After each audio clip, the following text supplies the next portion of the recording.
පසුපස විෂාදය ගැන තමයි මම කතා කරන්න බලාපොරොත්තු වෙන්නේ. පසුපස විෂාදය ගැන කතා කිරීමට කලින් ඒක ඇත්තටම දරුපසූතියත් සමග ඇතිවන මානසික රෝග තත්ත්වයන්. ඒ හා සමාන තව මානසික රෝග තත්ත්වයන් දෙකක් තියෙනවා විශේෂයෙන්. ඒකන්ද මම හිතුවා ඒ තුනම ඔයගොල්ලෝ පොඩ්ඩක් යම් කිසි පැහැදිලිකමක් කිරීම අවශ්‍යයි කියලා. පළවෙනි වතාවට ඇත්තටම පසුපසව අවනතිය කියලා එකක් තියෙනවා.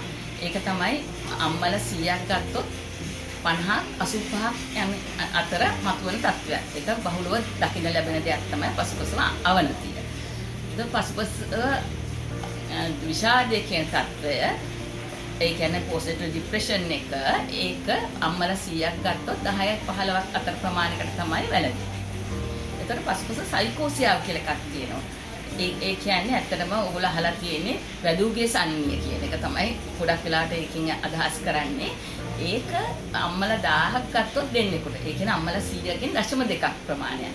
ඒක එච්චර බහුලව දක්නට ලැබෙන්නේ නැහැ. එතකොට දැන් ඔයගොල්ලෝ කොහොමද අඳුරගන්නේ මානසික රෝගයක් කියලා? ඒක විශේෂයෙන් දැනගත්ත යුතු දෙයක්. සමහර විටම මේක මොන හරි බන්ධන මාර්ගයෙන් කරලා කවුරු හරි මොන හරි වසත් දීලා මොන හරි මොන හරි දෙයක් කවලා ඇතිවෙච්ච දෙයක් කියලා හිතන ඒවා තියෙනවා. ඒවා පරණ අදහස් උනත් දැන්ටත් ඒ හනිමිටි අදහස් පවත්වාගෙන යන අය ඉන්නවා. ඒක නිසා මම කියන්න කැමති මානසික රෝගයක් කියන්නේ මොකක්ද කියලා පැහැදිලි කිරීමක් කරන්න. මානසික රෝගයක් කියන්නේ ඇත්තටම මොළයේ ආබාධ තත්ත්වයක්. ඒක මොළයේ ආබාධ තත්ත්වයක් කියන්නේ මේකෙදි රසායන ද්‍රව්‍ය වල වෙනස් වීමක් මොළයේ ඇති කරනවා. මේ රසායන ද්‍රව්‍ය වෙනස් වීම වෙන්නේ ඇත්තටම සෙරොටොනින්, ඩෝපමින්, නොඇඩ්‍රිනලින් සහ ඇඩ්‍රිනලින් කියන රසායන ද්‍රව්‍ය වගේක් මොළයේ සම්ප්‍රේෂණය වෙනවා ස්නායු උත්තේජනයත් සමග. ඒ සම්ප්‍රේෂණ ද්‍රව්‍ය වල අඩු වැඩි වීමක් නිසා තමයි මානසික රෝග තත්ත්වයන් මතුවෙන්නේ. ඒ සම්ප්‍රේෂණ ද්‍රව්‍ය වල අඩු වැඩි වීම නිසා කෙනෙක් තුළ චිත්ත වේගවල සිතිවිලි වල සහ සංජානනයේ වෙනස්කම් ඇති වෙනවා. ඒ දේවල් වල වෙනස්කම් නිසා ඒගොල්ලෝගේ හැසිරීමේ වෙනස් වීමක් දැකිය හැකියි. ඉතින් මේ චිත්ත වේග කියන්නේ මොනවාද? දුක, සතුට, කේන්තිය, ආසාව, බය ගතිය, ඉක්මනට කෝප වීම, ඒ වගේ දේවල් වෙන්න පුළුවන්. ඒ ගති වල වැඩිවීමක් එක දිගට පෙන්වුම් කිරීමක් සිද්ධ වෙනවා. දැන් දුක සාමාන්‍ය ඔයගොල්ලෝ විභාගයක් ෆේල් වුණාම දුක එන්නේ දවස් 2ක්. දැන් මේ තත්ත්වයේදී දුක එක දිගට සතියක් දෙකක් පුරා පවත්වාගෙන යන්න පුළුවන්. ඉතින් අපි විෂාදය කියන රෝග විනිශ්චයකට එන්නේ ඒ කාල සීමාවත් අනුව. ඒක මම පසුවට පැහැදිලි කරන්නම්. ඒ වගේම අසාමාන්‍ය සතුට. හේතුවක් නැතු hina වෙනවා, කෑ ගහනවා, සින්දු කියනවා, ඩාන්ස් කරනවා. ඒකත් රෝගී තත්ත්වයක්. ඒකත් සාමාන්‍යයෙන් එක දිගට දවස් ගානේ සතියක් දෙකක් පැවතෙන්න පුළුවන්. ඒ තත්ත්වයක් අපි අසාමාන්‍ය තත්ත්වයක් හැටියට සලකනවා. සමහර වෙලාවට අමුතු සිතුවිලි එනවා. වැරදි විශ්වාස. ඒ කියන්නේ දැන් මට ලොකු බලයක් තියෙනවා. මම තමයි මේ මට ප්‍රතිරාජ්‍ය වෙන්න උනත් පුළුවන්. මට ලොකු නෑදෑයෝ ඉන්නවා. මේ ජනාධිපතිතුමා හරි වෙන කවුරු හරි මගේ නෑදෑයෙක්. මගේ මගේ දරුවෙක් වගේ ඒ වගේ දේවල් කියන පුද්ගලයෝ ඉන්නවා. ඒගොල්ලෝ සමහරවිට හිතනවා අහල පහල අය මට අනතුරු කරනවා, මට හුනියම් කරනවා, ඒගොල්ලෝ මාව මරන්න ප්ලෑන් කරනවා. ඒ වගේ සිතුවිලි එන්න පුළුවන්. ඒ ඔක්කොම වැරදි සිතුවිලි. ඒක ඒ පවුලේ කවුරුත් දරන්නේ නැති වෙන්න ඕන. ඒ සිතුවිල්ල කවුරුත් විශ්වාස කරන්නේ වෙන කෙනෙක්. මේ රෝගියාගේ මේ තත්ත්වය නිසා ඒගොල්ලෝගේ හැසිරීමේ වෙනසක් දකින්න පුළුවන්. සමහරවිට බයයි එළියට යන්න. පාරට යන්නවත් බයයි. මොකද ඒ සිතුවිලි නිසා කවුරු හරි මරයිද දන්නේ නැහැ, කවුරු හරි මොන හරි හානියක් කරයිද දන්නේ නැහැ කියලා ඒගොල්ලෝ ඇතුළට වෙලා ඉන්නවා. සමහරවිට මම රජෙක් නේ, මම මොකටද එළියට යන්නේ කියලා ලොකු කමට ඉන්නවා වගේ හැසිරීමක් පෙන්වන්න කරනවා. ඒ වගේ හැසිරීම නිසා මේගොල්ලෝගේ දිනපතා දිනචර්යාවේ වෙනස්කමක් දකින්න පුළුවන්. වෙනද විදියට කරගෙන දේවල් වැට යන්න බෑ, ළමයා බලන්න බෑ. දැන් මේ පසුපස විෂාදයට වෙනවනේ, ළමයා බලන්න බයයි. ළමයා මගේ නෙමෙයි, වෙන කාගේ හරි ඒ සිතිවිලිත් එක්ක ඇවිල්ලා එයාගේ හැසිරීමේ වෙනස්කමක් වෙන්නුම් කරන්න පුළුවන්. ඒක තමයි ඇත්තටම ඒ වගේ හැසිරීමේ වෙනස්කමක් ඉපස රස්සාවට යන්නේ, ඉස්කෝලේට යන්නේ, වෙනද කරපු දේවල් වලින් දිනචර්යාවේ වෙනස් වෙනවා. එහෙම තත්ත්වයක් ආවොත් තමයි ඒක මානසික රෝගයක් කියලා කියන්නේ. ඒක දවස් දෙකක් නෙමෙයි ඒක කන්ටිනියුවස්ලි එක දිගටම වගේ දවස ගානේ තියෙන්න ඕන. කාල සීමාව එක එක රෝගය අනුව වෙනස් වෙනවා. දැන් මම ගත්තොත් දැන් මම කව ප්‍රධාන රෝග ලක්ෂණ තුනක් තියෙනවා පසුපසව කාලයේදී. දැන් පසුපස අවනතිය ගත්තාම ඒකෙදි රෝග ලක්ෂණ වෙන්නේ ඒ කියන්නේ මැටර්නිටි බ්ලූස් ඉංග්‍රීසියෙන් කියොත් මැටර්නිටි බ්ලූස්. මේක හරිම බහුල තත්ත්වයක්. මම කව 50යි 85යි අතර අම්මලා මානෙකට මේක වැළඳෙන්න පුළුවන්. මේකෙදි ඒගොල්ලෝ අනවශ්‍ය විදියට hina වෙනවා, හරි අධික සතුටින් ගමන් ඉන්නවා, ඊට පස්සේ අනවශ්‍ය විදියට අඬනවා, හේතුවක් නැතුව අඬනවා, ළමයා අල්ලන්න බයයි කියනවා, ආයෙ හොඳට ඉන්නවා, ආයෙ hina වෙනවා, කොනින් යන්නේ නැහැ. ඒක එක දිගටම පවතින්නේ නැහැ. මම කිව්ව විදියට තීව්‍ර ලෙස හැමදාම තියෙන්නේ නැහැ. එක වෙලාවකට වෙනස්, ආයෙ උදේට වෙනස්, ආයෙ හවසට වෙනස්, ආයෙ ඊළඟ දවස හොඳට ඉන්නවා. ඒ වගේ දවස් කිහිපයක් තියෙන්න පුළුවන්. මේ තත්ත්වය මතුවෙන්නේ දරුවා ඉපදිලා දවස් 4ක් 5ක් අතර කාලයක වගේ. ඉපදිච්ච ගමන්ම නෙමෙයි. දවස් 4ක් 5ක් ගියාම තමයි මේ තත්ත්වය මතුවෙන්නේ. මේක දවස් 2-3ක් තමයි පවතින්නේ. ඉබේම හරියාගෙන යනවා. ඉබේම හරියන්න සමහරට අපිට ඕන වෙන්නේ පොඩි රියැෂුරන්ස් එකක්, පොඩි ඒගොල්ලන්ට පොඩි විශ්වාසයක් අනුබල දීමක් දුන්නාම ඒක නිකම්ම නැති වෙලා යනවා. ඒ වෙන්නේ මොකද ඒක తాවකාලිකව තියෙන දෙයක්. හැබැයි ඒක තීව්‍ර තත්ත්වෙන් තිබුණොත් අපි පොඩ්ඩක් ඒකට අවධානය දෙන්න ඕන. මොකද දැන් දුක තදෙන්න ඇවිල්ලා වගේ තිබ්බොත් දවස් 3-4ක් වුණත් අපි ඒක පොඩ්ඩක් අවධානයෙන් ඉන්න. හැබැයි ඒක ඉබේම හරියනවා. මේ රෝගීන්ට සමානලට වෙලාව තිබ්බත් නිින්ද යන්නේ නැහැ. එතකොට අපිට පුළුවන් පොඩි ප්‍රෝබටසින් අර ෆෙනගන් කියලා වමනට දෙන්න පෙත්තක් දරුවන්ටත් ඒක හානියක් නැති දරුවන්ට වමනට දෙන්න පෙත්තක් ඒක අම්මට දුන්නාම ඒකේ අර මඩ්ගතිය නිසා නිින්ද යනවා. ඒ වගේ පොඩි සුළු දෙයක් කරාම ඇති. ඒ වගේම ඒකදී ගොඩක් වෙලාට ඒ ස්වාමි පුරුෂයාට පවුලේ අයට පොඩ්ඩක් මෙයාට සහයෝගය දෙන්න, මෙයා බලන්න උදව් කරන්න. ඒ වගේ දේවල් කිව්වහම මෙයා ආතති ගතිය කිරි දෙන්න උදව් කරාම ආතති ගතිය නැති වෙලා යනවා. ඒක තමයි මැටර්නිටි බ්ලූස් කියන පසු ප්‍රසව අවනතියේ රෝග ලක්ෂණයි මැනේජ්මන්ට් එක හැටියට යන්නේ. පසුපසව විෂාදය. මේක ඇත්තටම අම්මලා 100ක් ගත්තොත් අම්මලා 10ක් 15ක් අතර ප්‍රමාණයකට වැළඳෙන්න පුළුවන්. ඒක නිසා ඒකට පොඩ්ඩක් අවධානය දීම අත්‍යවශ්‍ය දෙයක්. මේකෙදි අපිට ඇත්තටම හේතු හැටියට හොයාගෙන තියෙන්නේ ගොඩක් වෙලාවට පවුල කාට හරි සමගගේ මවට හරි වැඩිමහල් සහෝදරියෙකුට හරි දරුවෙක් ප්‍රසූතියේදී මේ වගේ තත්ත්වයක් වැළඳලා තියෙන්න පුළුවන්. ඒක පවුල් ඉතිහාසයක් තියෙනවා නම් අපි පොඩ්ඩක් මේ ගැන අවධානයෙන් ඉන්න අවශ්‍යයි. අනිත් ඒක තමයි මේකට හේතු වෙන්නේ ගොඩක් වෙලාවට කලින් විෂාද තත්ත්වයන් ඇති වෙලා තියෙන්න පුළුවන්. සමහරවිට අපස උසස් පෙළ කරනකොට සාමාන්‍ය පෙළ විභාග කරනකොට ඒ කාලේ තියෙන ආතති තත්ත්වය නිසා විෂාද තත්ත්වවලට පත් වෙලා තියෙන්න පුළුවන්. එහෙම අයට මේ ප්‍රසූතියෙන් පස්සේ ප්‍රසව විෂාදය ඇතිවීමේ ප්‍රවණතාවය වැඩි. ඊට අමතරව සමහර වෙලාවට ඕගොල්ලෝ ගොඩාක් මව්වරු ඒක හොයාගන්නේ ගර්භණී සමයේ විෂාදයේ තත්ත්වයෙන් පෙළෙනවා. ගොඩක් වෙලාවට ගර්භණී සමයේ කාර්තු 3ක් තියෙන පළවෙනි කාර්තුව කියන්නේ මුල මාස 3. එතනින් සමහරලාට මේ ප්‍රෙග්නන්සි මේ දරු ගැප් ගැනීම ඇත්තටම වෙලා තියෙන්නේ Tamanට කැමැත්තෙන් නෙමෙයි වෙන්න පුළුවන්. සමහරලාට මේක කවුරු හරි අතවර කරලා වෙන්න පුළුවන්. සමහරලාට තව ළමයි 3-4ක් ඉන්නවා. තව ළමයි බලාපොරොත්තු නැති වෙන්න පුළුවන්. තව ළඟ ළමයි ඉන්නවා. එයා බලා ගන්නත් බැරි තත්ත්වයක් වෙන්න පුළුවන්. ඒක එයා කැමති වුණා ළමෙක් හදන්න වෙන්න පුළුවන්. සමහරට කසාද බැඳලා නැති වෙන්න පුළුවන්. ඒ වගේ හේතු නිසා ඒ කාලේ ගොඩක් වෙලාට ආතතියෙන් ඉන්න පුළුවන්. ඒ නිසා පළවෙනි කාර්තුවේදී විෂාදයේ තත්ත්වයේ මතුවීමේ ප්‍රවණතාවයක් තියෙනවා. ඉතින් දෙවෙනි කාර්තුව ගත්තහම ඇත්තටම ඒකෙදි ගොඩක් වෙලාවට ඒ තත්ත්වයෙන් මිදිලා ඊට අමතරව මම කියනවා පළවෙනි කාර්තුවේදී ගොඩක් වෙලාවට ඔයගොල්ලෝ අහලා තියෙනවා වමනේ යනවා අනවශ්‍ය හයිපරෙඩිසික් ග්‍රැවිඩාසිස් කියලා තත්ත්වයක් තියෙනවා. මේකේ ඇත්තටම හේතුව පටන් ගන්න කායික හේතුවක් නිසා හැබැයි මානසික හේතුය වර්ධනය කරගෙන යනවා.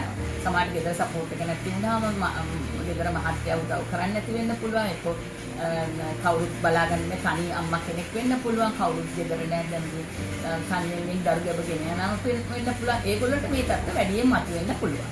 ඒකම ඒගොල්ලෝ තුන්වෙනි කාර්තුව ගත්තාම ඒගොල්ලොන්ට ඇත්තටම ඊළඟ දරු ප්‍රසූතිය ගැන තමයි අවධානය දෙන්නේ. ඒවත් අමාරුවෙන් ඒ කාලවල ගත කරන්න පුළුවන්. ඒකත් ඒගොල්ලන්ට අතති තත්ත්වය ඒ කාලේ විෂාද තත්ත්ව මතුවෙන්න පුළුවන්. එහෙම විෂාද තත්ත්වෙ මතුවෙලා ඒක හරියට ප්‍රතිකාර කරන්නේ නැතුව ඒක යොමු වෙලා නැත්නම් වෛද්‍යවරයෙක් ලවා ඒගොල්ලන්ට මේ පසුපසව විෂාදය ඇතිවීමේ ප්‍රවණතාවය වැඩි. අනිත් කාරණය තමයි මම කිව්ව පසුපසව අවනතිය කියලා එකක්. ඒක හැමෝටම තියෙන එකක්. හැබැයි ඒකත් තීව්‍ර වෙලා සෑහෙන කාලයක් තිබ්බොත් ඒ කියන්නේ දවස් 3-4දී සමහර වෙලාවට එකතුගම අදහස් වෙන මැරෙන්න ඕන කියලා හිතන වගේ සිතුවිලිත් දෙනවා නම් ඒක ඉතා භයානක තත්ත්වයක්. ඒගොල්ලෝ පස්සේ කාලයක් හොඳට ඉඳලා පසුපසව විෂාදයේ තත්ත්වයටපත් වෙන්න පුළුවන් බබා හම්බුලට එක කාලෙකින්. මොකද පසුපසව විෂාදය මතුවෙන්නේ සති 2-4ක් ඇතුළත කාලයේදී ප්‍රසූතිය වෙලා. ඒතකොට මේ රෝග ලක්ෂණ අඩුව ගානේ සති 2ක්වත් තියෙන්න ඕන විෂාදය කියලා අපි රෝග නිర్ణයකට එන්න මම මේ රෝග ලක්ෂණ කියන්නම් ඉදිරියට රෝග නිర్ణයකට එන්න. ඒක නිසා මේ සති 2ක් තුල තිබුණ නැත්නම් සමහරවිට සතියක් උනත් තද බල තත්ත්වයෙන් තියෙනවා. ඒ කියන්නේ ජීවිත හානි කරගන්න ඕන, උඩින් පයින් ඕන, මේ ළමයා වැඩක් නැහැ, ළමයාට හානි කරන්න ඕන, ඒ වගේ තත්ත්වෙවිලි මතුවෙනවා නම් ඒක තද බල හැටියට ගන්නවා. සතියක් තිබ්බත් අපි පසුපසව විෂාද හැටියට රෝග විනිශ්චයකට එනවා. එතකොට ඒ සඳහා අවශ්‍ය ප්‍රතිකාර වලට යොමු කිරීම ඉතාම අත්‍යවශ්‍ය කාරණයක් වෙනවා. ඊට අමතරව පසුපසව විෂාද තත්ත්වයන් මතුවෙන්න පුළුවන් සමහර වෙලාවට සමාජ ආතති වලට දරා ගන්න බැරි අයට, සමහරලාට වෙන ආර්ථික අපහසුතා තියෙන අයට මේ රෝග මතුවීමේ ප්‍රවණතාවය වැඩි. දරු ප්‍රසූතියත් සමග සමහරලාට ඒ සමාජයේ ස්වාම පුරුෂයා ඕ ගෙදර කට්ටියගේ ආධාර උපකාර ගොඩක් අඩු අයටත් මේ තත්ත්වය වැඩියෙන් බලපානවා. ඊට අමතරව තමන් ඍණාත්මකව සිතිවිලි හිතන අය සමහරව ඉන්නවනේ මට කිසි දෙයක් බෑ, මම කොහොමද දරුවෙක් හදන්නේ, මම මේ දුව පැන හිටියේ, මට තාම අවුරුදු 18යි 19යි, මම දරුවෙක් හදන්න පුළුවන් තත්ත්වේ නෑ. ඒ වගේ ඍණාත්මක සිතිවිලි ඉන්න අයටත් මේ පසුපසව විෂාදයේ වැළඳීමේ ප්‍රවණතාවය වැඩි කියලා හොයාගෙන තියෙනවා. එතකොට පසුපස විෂාදයේ රෝග ලක්ෂණ ගත්තොත් එහෙම අර මම කිව්වා වගේ ඒක මානසික රෝගී තත්ත්වයක්, මොළයේ ඇතිවන තත්ත්වයක්. මේකෙදි ඇත්තටම සිරොටොනින් කියන රසායන ද්‍රව්‍යයේ අඩුවීම තමයි ප්‍රධාන වශයෙන් හේතු වෙන්නේ. සිරොටොනින් කියන රසායන ද්‍රව්‍ය අඩු වෙනවා. වෙනකට තිබ්බට වඩා දැන් මේ ප්‍රමාණය අඩුයි. මේවා තියෙන්නේ ස්නායු සෛල දෙකක් අතර ස්නායු සම්ප්‍රේෂණ ද්‍රව්‍යයක්. ඒක අඩුවීම නිසා මේ තත්ත්වය මතුවෙනවා. එතකොට මේගොල්ලෝ ගේ ඇත්තටම ප්‍රධාන රෝග ලක්ෂණ 3ක් තියෙනවා. එකක් තමයි අධික දුක, ශෝකීභාවය. දෙයක් කරන්න බෑ, නිකන් විතර ඇඬෙනවා, හේතුවක් නැතුව ඇඬෙනවා. අනිත් එක තමයි ඒවට කරන්න ශක්තියක් නැතිකම. උදේ නැගිටින්නේ හරිම අලසකම. දවස ගෙවා ගන්න කොහොමද කියලා හිතෙනවා. මේ පැය 24ක් වෙන දැන් මම කොහොමද මේක කරන්නේ කියලා. ඒ අලසකම ඇඟට ශක්තියක් නැතිකම තමයි දෙවෙනි එක. තුන්වෙනි ප්‍රධාන රෝග ලක්ෂණය තමයි උනන්දුවක් නැතිකම. කියන්නේ lack of interest. කියන්නේ low mood, reduced energy and lack of interest. උනන්දුවක් නැහැ දේවල් කරන්න. ඒවට ආසාවක් නැති ගතිය. එතකොට ඒගොල්ලෝන්ගේ ප්‍රධාන රෝග ලක්ෂණයේ තුන අපි විෂාදයේ තත්ත්වෙන් ඉන්නවා කියලා කියනවනම් අඩුම ගානේ මේ රෝග ලක්ෂණ තුනෙන් දෙකක්වත් තියෙන්න ඕන ඒගොල්ලන්ට සතියක් හෝ සති දෙකක් පුරා එක දිගට උදේ පාන්දර නැගිට ගමන් ඒව මතුවෙන වගේ තත්ත්වයක් තියෙන්න පුළුවන්. ඊට අමතරව අද තවත් රෝග ලක්ෂණ වගේක් වෙනුම් කරනවා. ඔයගොල්ලෝ දන්නවා මේගොල්ලෝ සමාජ ජීවිත හානි කර ගැනීම අදහස් තියෙනවා. ඒ වගේ ප්ලෑන් සිතුවිලි තියෙනවා. ප්ලෑන් කරගෙන ඉන්න මොනවා දෙයක් කරනවා කියලා ඒවා තියෙන්න පුළුවන්. ඊට අමතරව ඒගොල්ලෝගේ කැම බීම ප්‍රමාණය අඩු වෙලා ඒ කැම රුචියක් නැති වෙන්න පුළුවන්. ඒ වගේම නිින්දට බාධා වෙන ඒක සාමාන්‍ය නිදා ගන්න යන ප්‍රමාණයට වඩා අඩුවෙන් නිදා ගන්න. උදේ පාන්දර හැරෙනවා. සාමාන්‍යයෙන් 8ට හැරිච්ච එකන දැන් 6 වෙනකොට හැරෙනවා. ඒ වගේ නිින්දෙත් මදි බවක් වෙනස්කමක් දකින්න පුළුවන්. ඊට අමතරව මේගොල්ලෝ ආත්ම විශ්වාසය හොඳටම අඩුයි.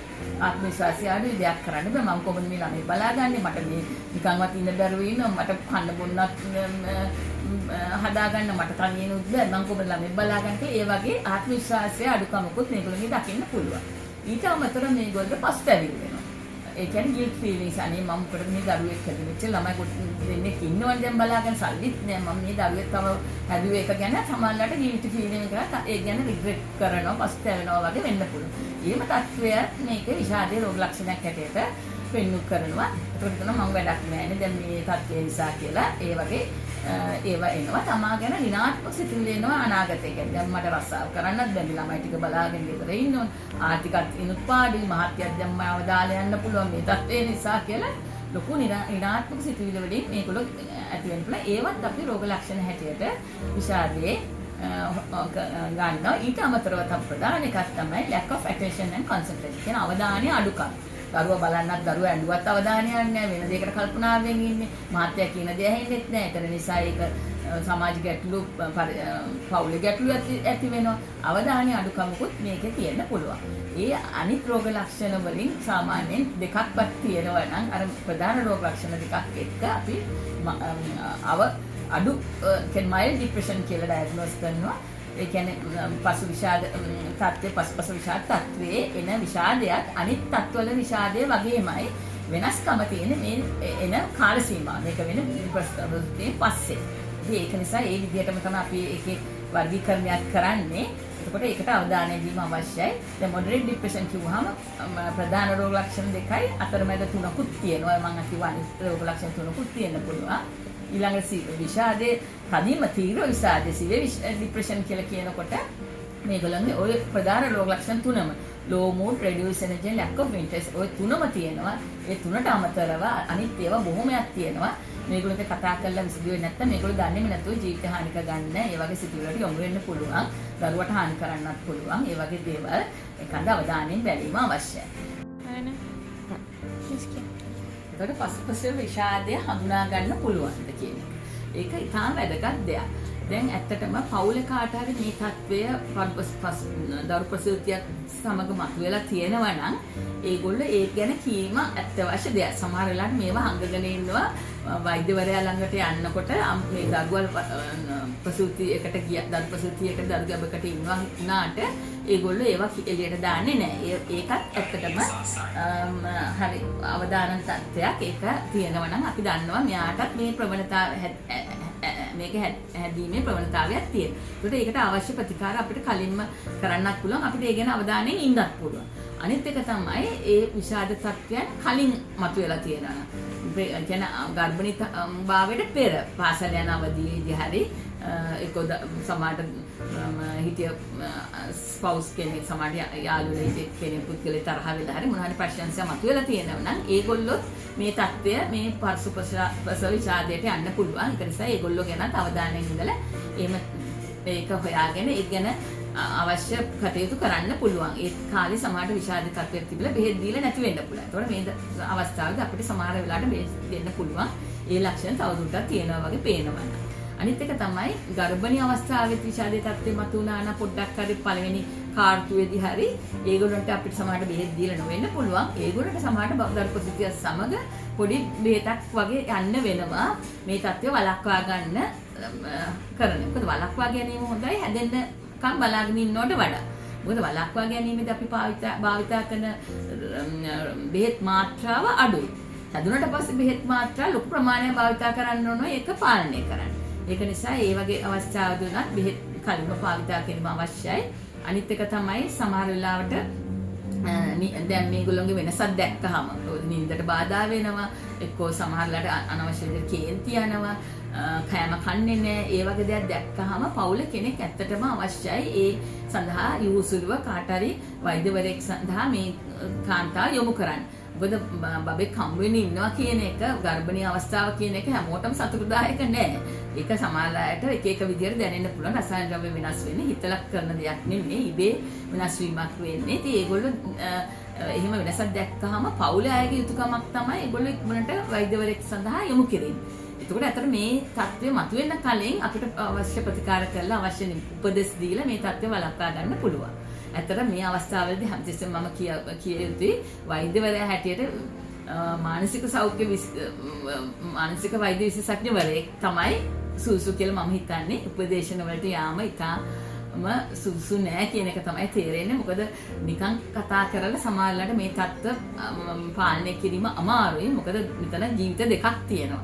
ඉතින් හන්දා ඒක ලොකු අවදානම් තත්ත්වයක්. මනෝවෛද්‍ය විශේෂඥවරයෙකුට කලින් යොමු වෙලා ඒ තුමිය කියන විදිහට උපදේශන වෛද්‍යවරු හරහා යනවා නම් උපදේශන වෛද්‍යවරුන් උපදේශන කාන්තාවන් එක පුරුෂයන් ඉන්නේ උපදේශකවරුන්ට යොමු වෙන්න ඕනේ මානසික විශේෂඥ වෛද්‍යවරයෙක් හරහා යොමු වුණාට පස්සේ. ඒක තමයි මම ඕගොල්ලෝ දිය යුතු අවවාදය වෙන්නේ. මොකද ගොඩාක් ප්‍රශ්න වලට හේතු වෙලා තියෙන්නේ මේගොල්ලෝ කෙලිම උපදේශන හරහා ගිහිල්ලා අවශ්‍ය ප්‍රතිකාර නොලැබීම තමයි දැන් තියෙන තත්ත්වය හැටියට අපි දැකලා තියෙන්නේ. හරි? ඒක එකක්. අනිත් එක තමයි දැන් මේගොල්ලෝ වෙනසක් වුණාම දැන් පොඩි වෙනසක් දැක්කහම පවුලේ අය කෑග ගහ රණ්ඩු කර ඉන්න අරකයි. මොකද මේගොල්ලෝ හිතන්නේ මේ බොරු කරනවා කියලා. කාටවත් මේක පේන්නේ නැහනේ. පරීක්ෂණ කරලා හොයාගන්නත් බෑ, බ්ලඩ් ටෙස්ට් කරලා හම්බ වෙන්නේත් නැහැ. මොකද අන්තිමට ඇඟට පණ නැහැ කියුවාම වෛද්‍යවරු කරන්නේ ලේ ටෙස්ට් කරලා බලනවා. සාමාන්‍ය රුධිර සාම්පලයක් අරගෙන බලනවා මේකේ හිමොග්ලෝබින් නැද්ද, කොලෙස්ටරෝල් වැඩි වෙලාද, දිය වැඩියාව තියෙනවද, ඒවා තමයි චෙක් කරලා බලන්නේ. ඒ වගේ අපේ පරීක්ෂණ නෑ මානසික තත්ත්වය කොහොමද කියලා බලන්න.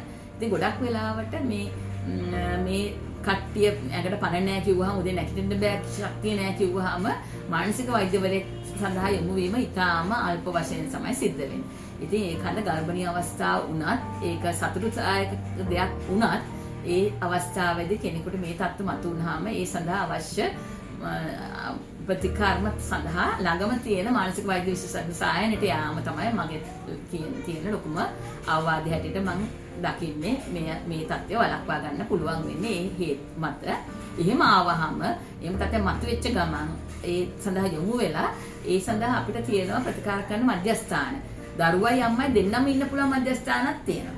ඉතින් ඇත්තටම මේ දකුණු පොළොව ශික්ෂණ රෝහලේ මාතෘ දරු ඒකකයක් තියෙනවා මානසික සෞඛ්‍ය ඒකකේ ඒ වගේම ජාතික සෞඛ්‍ය මානසික විද්‍යායතනයේ එහෙම වාට්ටුවක් තියෙනවා අම්මටයි දරුවටයි ඔක තාත්තට හරි ළඟ ඉන්න පුළුවන්. ඒ වගේම කොළඹ ජාතික රෝහලෙත් ඒ වගේ ඇඳන් දාලා ඒ වගේ ඒකකයක් ළඟදී ආරම්භ කරා. ඒ නිසා ඒ පාසුකම් තියෙනවා. ඒ වගේ අවස්ථාවක බය නැතුව දරුවත් එක්ක ඒ හරහා ගෙනියාම තම අවශ්‍ය කාරණයක්. මේක ඇත්තටම කළ යුත්තේ පවුලේ අය. මොකද මානසික රෝගයක් මතු වුණාම සමහරලාට ඒ පුද්ගලයාට දැනෙන්නේ මම මේ රෝගියෙක් කියලා. මට මේ සාමාන්‍ය තත්ත්වෙන් මම හිතනවා කියලා එයාට දැනෙන්නේ නැහැ. ඒක දැනෙන්නේ වටපිට ඉන්න අයට හැසිරීම වෙනසක් දැක්කහම, චර්යා වෙනසක් දැක්කහම වහාම ඒ සඳහා යොමු කිරීම අත්‍යවශ්‍යයි. දැන් වාට්ටුවේ රෝගියා ඇතුළේලා ඉන්න දරුවත් එක්ක. දැන් මේ දරුවට කිරි දීම අත්‍යවශ්‍ය කාරණයක්. ගොඩක් වෙලාවට මේ පසුපස විෂාදයේදී දරුවාගේ ගැන තියෙන අවධානය අඩුයි. දරුවට කිරි දෙන්න ඕන කියලා හිතන්නේ. ඒකත් කරදරයක් වගේ දැනෙන්නේ. සමහර ස්වාමි පුරුෂයර කතා කරන්න හිතෙන්නේ. ඒකත් තරහක් වගේ දැනෙනවා. එයා ගැන සැකේ සමාජ මතුවෙන්න පුළුවන්. ඒ වගේ දේවල් මතුවෙන්න පුළුවන්. ඒ අවස්ථාවේදී ඇත්තටම දරුවට හරියට කිරි දෙන විදිහ මව්පියන්ට කියලා දීම අවශ්‍යයි. මොකද ඒගොල්ලන්ට ඒක මතකත් නැහැ. කරන්නේ කොහොමද කියලා මතකයක්වත් නැහැ සමහරවිට. සමහරවිට මේ පළමු දරුපත වෙන්න පුළුවන්. එතකොට දැන් මේ ප්‍රතිකාර සමග මේ බෙහෙත් වක්ටෝරුවක් දෙනවා නම් බෙහෙතුත් එක්ක මේ දැන් කිරි දීම කළ යුතුයි. සාමාන්‍යයෙන් මේ බෙහෙත් දරුවාගේ මවගේ කිරි සමග දරුවට යන්න පුළුවන්කමක් තියෙනවා.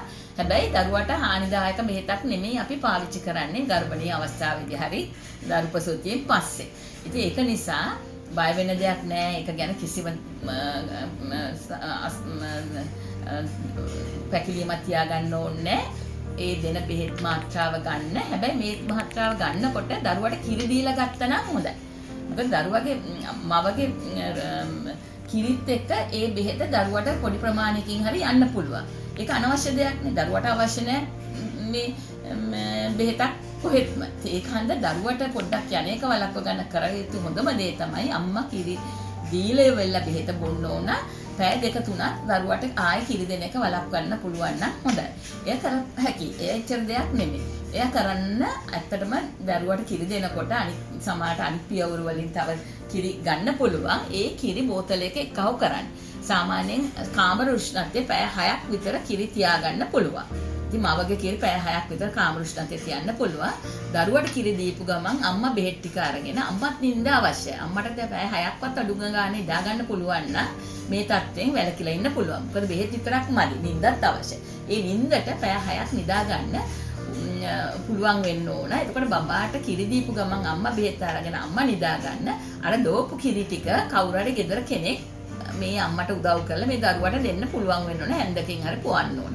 ඒක කරන්න පුළුවන් ලේසිම අවස්ථාව මම රෝගීන්ට කියන්නේ. මොකද 6 වෙනකොට දරුවට කිරි දීලා අම්මත් බෙහෙත දීලා නිදා ගන්න. 6යි 12යි අතර පැය 6ක් අම්මට නිදා ගන්න පුළුවන් එක දිගට. ඔය පැය 6ක් නින්දා. දැන් 12 වෙනකන් වෙන පවුලේ කෙනෙකුට දරුවා බලා ගන්න පුළුවන්. අම්මට හරි මහත්තයාට හරි ප්‍රශ්නයක් නැතුව බලා ගන්න පුළුවන්. ඊළඟ දවසේ වැඩට යන්න හානියක් වෙන්නේ 12න් පස්සේ නිදා ගන්න පුළුවන් වුණොත්.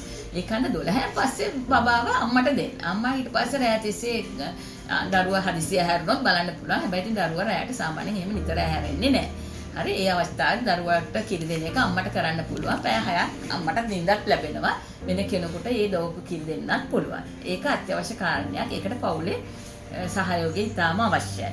අනිත් එක තමයි ඔය විවේචන නවත්තන්න ඕන. ගොඩාක් වෙලාවට මේ පවුල් වල දකින්නේ නැන්දම්මා එක කියනවා අනිත් අය තව එකක් කියනවා. මේ ලස්සන ළමෙක් හම්බ වෙලා තියෙන මේ පුතෙක් හම්බ වෙලා තියෙන මෙයාට මේ දුක මේ බොරු දුක ඕක බොරු කතාවක් මේ මම හිතන්නේ මේගොල්ලෝ මේ රඟපාන ඕ වගේ 아무තු කතා ගොඩක් වෙලාට රෝගීන්ට කියලා තියෙනවා. ඒ தত্ত্ব විවේචන නවත්තන්න ඕන. එහෙම කවදාවත් අඟපෑමක් නෙමෙයි. ගොඩක් වෙලාවට ඒ විවේචන හන්ද මේගොල්ලෝ එයාගේ තියෙන ප්‍රශ්න එළියට දාන්නෙත් නැහැ. දැන් මේගොල්ලෝ මේ කාන්තාව මව සමහරලාට අධික දුකක් දැනෙන්න පුළුවන්. ඒත් ඒව එළියට දාන්න නැතුව අන්තිමට සම ජීවිතය හානි කර ගන්න හරි දරුවට හානි කරන්න හරි ඒ තත්ත්වෙට පෙළඹෙන්න පුළුවන්. ඒ පවුලේ ආදරේ කරුණාව නැති වුණොත්. ඒකන්ද ඔය විවේචන නවත්තන්න ඕන. මේ සමහරලාට කියයි මේ දැන් මේ මෙච්චර මෙලා ගෙදර ඉඳගෙනත් මෙයාට මේ ළමයා බලා ගන්න බෑ කියලා මහත්තයා කියයි. මට මේ රස්සාවටත් යන්න ඕන 12න් පස්සේ මං කොහොමද නිදාගන්නේ? ඔය වගේ දේවල් එන්න පුළුවන්. ඒවට සාර්ථක මුහුණ දෙන්න ඒ කාන්තාවට බැරි නිසා ඇත්තටම පවුලේ සහයෝගය ඉතාම අත්‍යවශ්‍යයි මේ කාලෙදී. බබාගේ දෙවි හොදලා දෙන්න, කෑම පියලා දෙන්න, කෑම යුම් සමහරලාට තනිය. දැන් ගොඩක් වෙලාවට ස්වාම පුරුෂ බලාපොරොත්තු වෙනවා දැන් දරුවත් එක්ක ගෙදර තනියෙන් ඉන්නේ නිකන් ඉන්නේ රස්සාවකුත් නැහැ. ඇයි මේව ඔක්කොම තනියෙන් කරගන්න බැරි කියලා. ඒක හරි අමාරු කාර්යයක්. මොකද අමාරු වැඩක් කරන්න යන දරුවන්ට. ආයෙ වැඩක් තියලා එනකොට ආයෙ දරුවන්ට. ආයෙ වැඩ කරපු වැඩේ ඉවර කරන්නත් බැහැ. ඒවයි ගොඩාක් දේවල් තියෙන තමන්ට කන්නවත් වෙලාවක් සමහරලාට ඒ කාන්තාවට ලැබෙන්නේ නැහැ. මවට ලැබෙන්නේ නැහැ. ඒක නිසා ඒ යුම් වලින් දරුවගේ ඇඳුම් පැළඳුම් සේදීමෙන් දරුවට කෑම අවශ්‍ය වෙලාවට පිළිල කළ දීමෙන් ඒ වගේම මෙයාට නිදා ගන්න පැය 6ක්වත් අඩුම ගානේ සලස්සලා දීමෙන් ඇත්තටම ගෙදර පවුලේ අයට ලොකු කාර්යභාරයක් කරන්න පුළුවන්. ඊළඟ වැදගත්ම කාර්යය තමයි මේ බෙහෙත් ටික නොකඩවා අඩුම ගානේ අවුරුද්දක් මාස 6ක් අවුරුද්දක් ඇතුළත ගෙනියන්න පුළුවන් වෙන්න ඕන. ඒ කාලේ තීරණය වෙන්නේ ඒ මවගේ තියෙන රෝග තියෙන ස්වභාවය අනුව. රෝගේ සම්පූර්ණයෙන් හොඳ තත්ත්වයට පත් වෙලා තියෙනවා නම් ඒ තත්ත්වයේ දවස් ඉඳන් මාස 6ක් අඩුම ගානේ මාත්‍රාවම අඩු කරන්න තු මේ මාත්‍රාවම යා යුතුයි. ඇන්ටි ඩිප්‍රෙසන්ස් කියන දේවල් අපි පාවිච්චි කරනවා. ඒ වගේම සමහරට අම්මත් ගොඩාක් තදබල ලෙස ජීවිත හානි කරගන්න ඉන්නවා නම් ඉලෙක්ට්‍රෝකන්වල්සි තෙරපි කම්පන ප්‍රතිකාරයක් කියලා එකකුත් භාවිතා කරනවා. ඒවට කිසිම දෙයකට බය වෙන්න එපා. ඒවා සාමාන්‍ය ප්‍රතිකාර කිසිම හානියක් වෙන්නේ නැහැ මවට. ඒ නිසා මේ දෙන ප්‍රතිකාර ඒ විදිහටම ගෙන යා යුතුයි. ගෙදර ගියාම එන්න කියන සායන වලට පැමිණිය යුතුයි.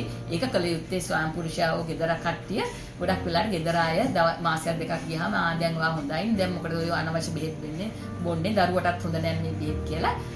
ඒක ගොඩක් වෙලාවට ඩිස්කරේජ් කරන එකට හොඳ අවධානයක් දෙන්නේ. ඒක මෙයාගෙන් ගිලිහිලා යනවා අන්තිමට ඒ තත්ත්වය තමයි වෙන්නේ. ඒක නැති වෙන්න හැමදාම අවශ්‍ය ප්‍රමාණයට අවශ්‍ය වෙලාවට බෙහෙත් ටික දීලා බෙහෙත් ඉවරෙන්න කලින් ඉතුරු බෙහෙත් ටිකක් ලබා දීලා වෛද්‍යවරයෙකුට දිනපතා කියන කාලෙට පෙන්වන්න අත්‍යවශ්‍ය දෙයක් තමයි මේ පසුපසව විෂාදය කියන්නේ. නැත්තම් ඒක දරුවටත් හානියක් වෙන්න පුළුවන්, මවටත් හානියක් වෙන්න පුළුවන්.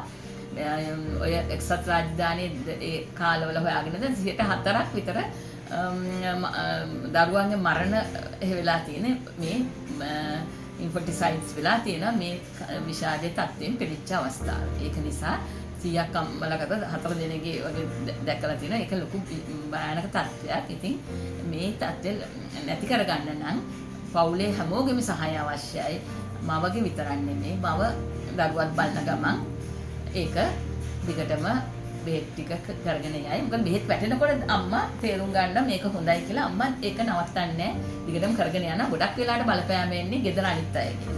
අනිත් සිතා කියන ඔය බිව්ව ඇති වෛද්‍යවරයා කිව්වට ඔක බොන්න ඕනේ ඔය ඇති මාස් ටිකක් බිව්වනේ කියලා නවත්තන්න හදනවා. මේක කැස්සියම් බිරිස්සාව නෙමෙයි. හරි මේක දිගටම මොලේ රසායන ද්‍රව්‍ය හැදෙනකම් මේක දිගටම යා යුතු දෙයක්.